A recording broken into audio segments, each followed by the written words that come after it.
Coucou mes natifs, j'espère que vous allez bien. Alors aujourd'hui je vais faire une vidéo dans la voiture parce que j'ai 3 heures pratiquement d'attente sur place. Donc je profite un peu pour faire le contenu qui, qui pourra aider. Donc aujourd'hui je parle d'un sujet qui touche beaucoup de natives. Beaucoup d'erreurs sont commises pendant les soins capillaires. Voilà pourquoi elles se plaignent. Patricia, ça fait 3 ans que je fais les soins chaque fois, mais je n'avance pas, je n'évolue pas, mes cheveux n'évoluent pas, j'ai toujours de la sécheresse, j'ai toujours de la casse et tout. Je n'ai pas de longueur, pourtant je fais mes soins hebdomadaires comme il se doit, pourtant je fais mes soins régulièrement comme il se doit. Donc aujourd'hui je vais te citer 5 erreurs que tu fais peut-être dans ta routine capillaire qui revient même très souvent parce que lorsque je pose des questions à certaines natives, je me rends compte que ces erreurs reviennent régulièrement. Je te citerai 5 erreurs qui sont probablement des limites qui t'empêchent d'atteindre tes objectifs capillaires.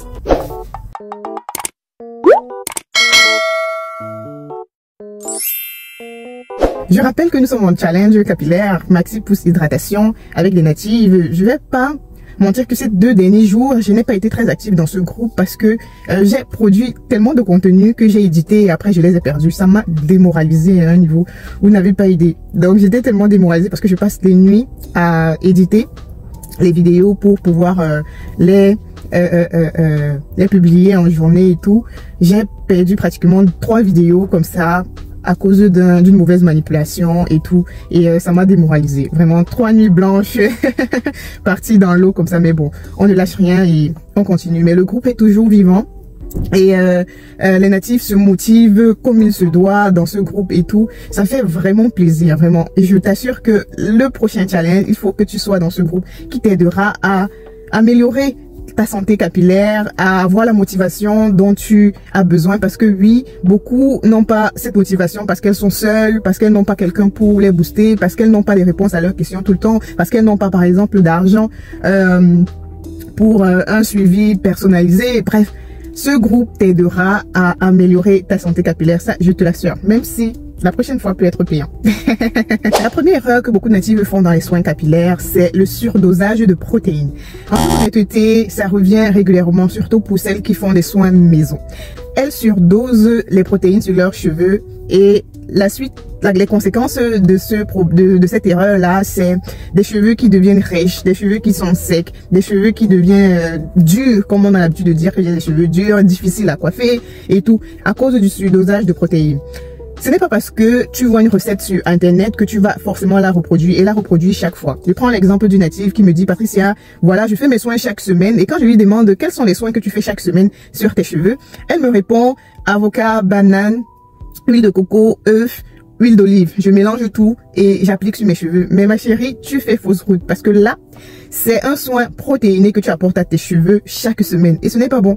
Si tu passes le temps à renforcer ta fibre capillaire, mais à la longue, il devient très dur et il se casse. Ça, c'est l'erreur que beaucoup de natives font. Ce n'est pas parce que c'est un soin naturel qu'il faut le faire chaque semaine. Non. Il faut savoir quels sont les apports en nutriments que chaque ingrédient vous apporte dans vos soins capillaires.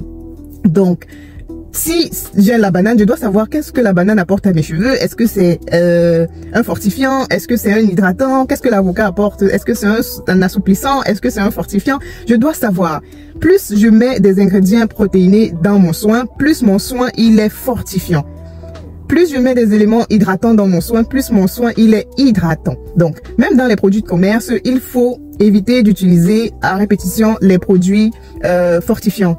Les masques protéinés, dans les soins de commerce, c'est facile, c'est vraiment facile à détecter parce que c'est très souvent écrit masque réparateur, masque fortifiant, masque protéiné. Directement, on te dit quel est le masque qui est, c'est quoi le masque que tu vas utiliser. Donc, masque hydratant, masque revitalisant, bref, il y a des noms. Quand tu vois que ça fortifie ta fibre capillaire, c'est que c'est un masque protéiné et tu dois réduire, voilà, son utilisation.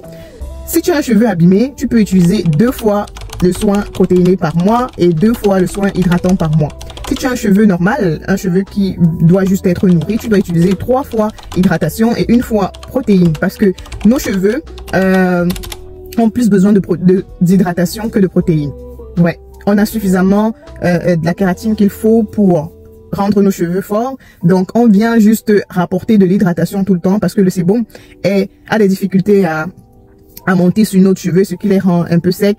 Du coup, on utilise plus de soins hydratants. Donc, fais l'effort d'avoir des soins hydratants. Dans mon groupe de challenge, par exemple, j'ai partagé des éléments, des ingrédients qui sont purement hydratants, des ingrédients qui sont purement protéinés. Donc, à toi de voir. Si tu mets plus d'éléments hydratants dans ton soin, c'est que tu as un soin hydratant. Si tu mets plus d'éléments protéinés, c'est que tu as un soin protéiné.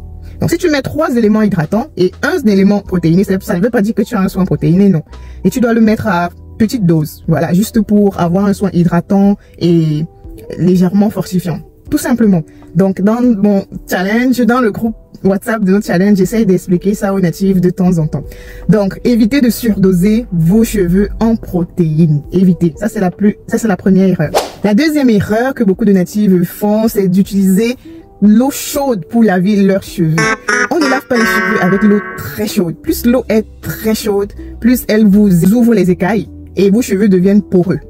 Voilà. Donc, plus l'eau est aussi très froide, les écailles ne s'ouvrent pas pour faire pénétrer les actifs. Donc, vous devez avoir une température vraiment ambiante pour laver vos cheveux. Très important, afin que vos écailles s'ouvrent et puissent se refermer par la suite. Donc, vous allez utiliser une eau ambiante pour laver vos cheveux.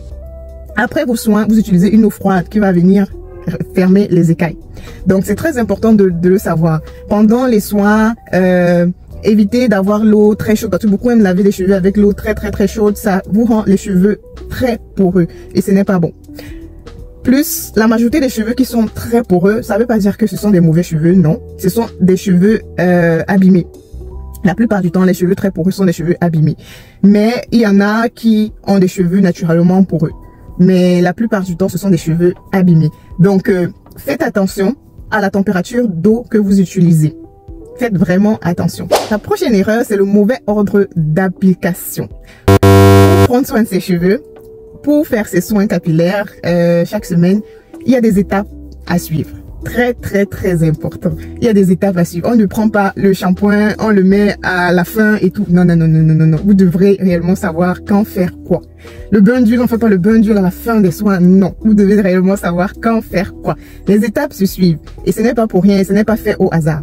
Beaucoup de natifs, par exemple, mettent des masques sur leur tête et après vont faire le shampoing. Non. Ce n'est pas logique.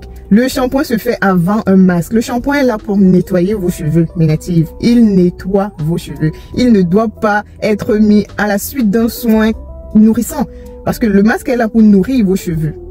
Ouais, ce sont des éléments nutritifs que vous apportez à vos cheveux. Donc, il ne doit pas venir après le masque pour enlever tout ce que vous avez apporté comme nutrition à vos cheveux. Non, ça ne se fait pas.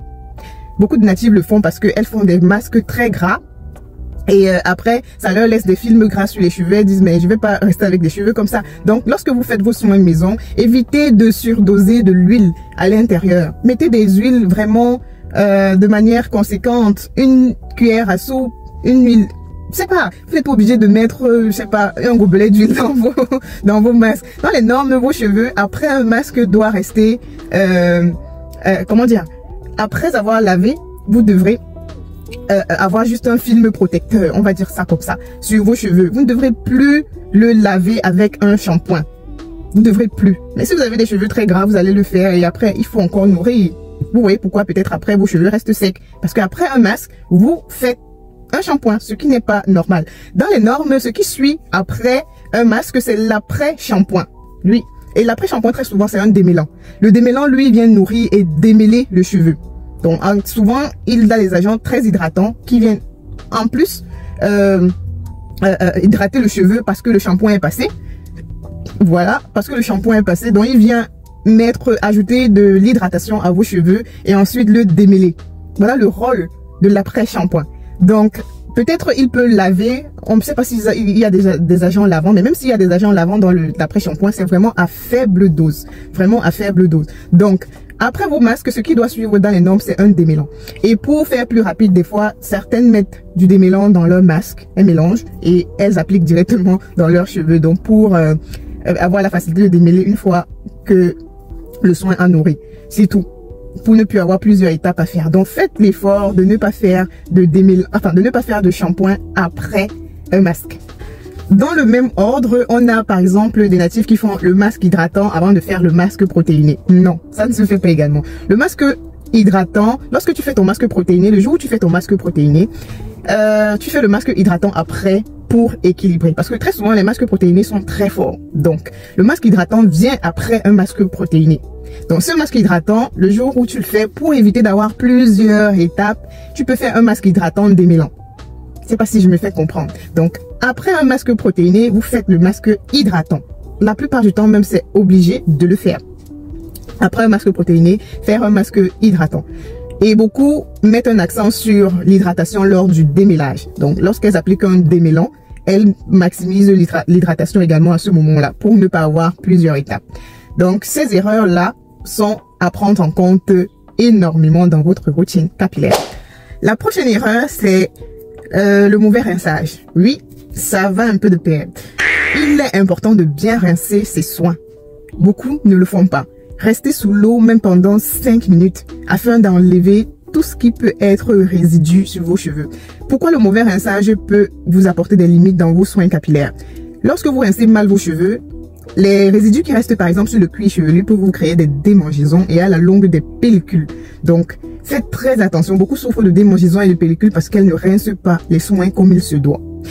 Par la suite, si vos soins mal rincés sur la fibre capillaire, ça bouche vos follicules. Donc, les soins que vous allez faire par la suite, c'est-à-dire peut-être apporter de l'hydratation pour vous tresser, un leave-in par exemple, ça n'entrera pas dans vos cheveux. Parce que vous avez laissé des résidus qui n'étaient pas censés être sur vos cheveux après les soins hebdomadaires. Donc, faites attention lorsque vous faites vos soins, lorsque vous faites vos masques, rincez abondamment d'eau, prenez le temps de vraiment rincer comme il se doit. Si vous avez l'occasion, plongez vos cheveux dans l'eau, enlevez tout ce qui est comme résidu, restez sous l'eau pendant minimum 5 minutes afin de vraiment vous débarrasser de tout ce qui est résidu parce que là, ça peut créer des limites également. La prochaine et la dernière erreur que moi j'ai notée, c'est le scellage d'hydratation. Il est important de sceller son hydratation.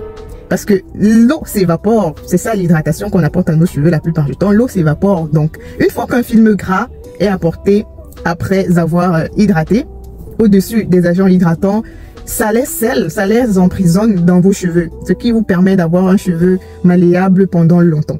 Et beaucoup oublient cette étape-là de sceller l'hydratation. Vous voyez très souvent comment je vous montre comment je mets le leave-in dans mes cheveux. Et après, j'apporte un léger film gras que je dépose juste là comme ça sur les cheveux afin d'emprisonner mon hydratation dans les cheveux. Donc c'est très important pour des personnes à forte porosité. Utilisez des beurre de karité, beurre de mangue pour sceller légèrement. Donc vous pouvez prendre une noisette de beurre, vous mettez dans les mains, vous écrasez et vous déposez légèrement sur la longueur de vos cheveux. Si vous avez une faible porosité, vous prenez une huile légère, pépin de raisin, une très bonne huile protectrice ou bien l'huile de jojoba, une huile légère, vous déposez sur vos cheveux et vous scellez votre hydratation. Très important pour maintenir une hydratation longtemps. Voilà mes natifs, j'ai partagé là avec vous 5 erreurs que j'ai notées. J'ai généralisé en quelque sorte ce qui pourrait être des limites pour l'évolution de vos cheveux, de la santé de vos cheveux. J'espère que ça vous aidera. Et en commentaire, n'hésite pas de me citer ce que tu faisais comme erreur si jamais tu t'es retrouvé dans ces différentes erreurs-là.